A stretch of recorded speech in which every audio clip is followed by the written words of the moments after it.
Troy, is the Nate Irving defection to Indianapolis a surprise to you? And is it a surprise to the Broncos?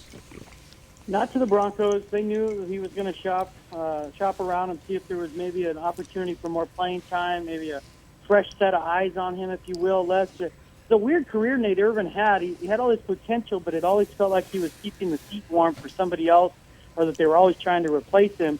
And just when he turned the corner and started playing his best football, he suffered a very difficult knee injury at New England. So there's some questions on whether he'll rebound and be healthy, but not a surprise. They like Todd Davis. They signed the Reggie Walker guy yesterday. They feel like Corey Nelson, Lamine Barrow, they're determined to go a little younger, and so they were willing to let Irving walk.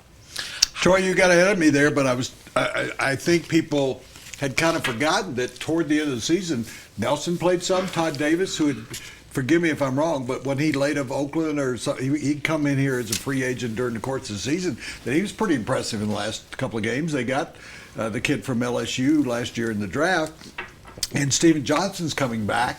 And Trevathan and Brandon Marshall inside. Inside, you'd move Trevathan and Brandon Marshall would play inside. You'd have DeMarcus Ware and Von Miller on the outside. That's a pretty fearsome foursome.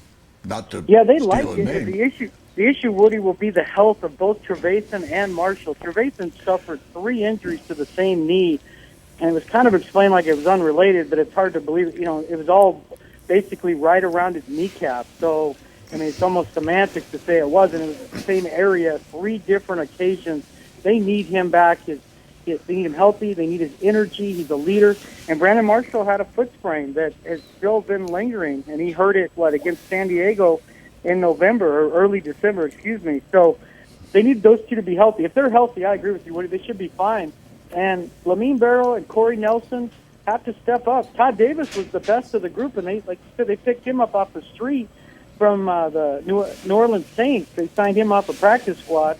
But they have some interesting depth, but they really need some of these younger guys to take a step forward just in case Trevathan and or Marshall aren't 100% early in camp.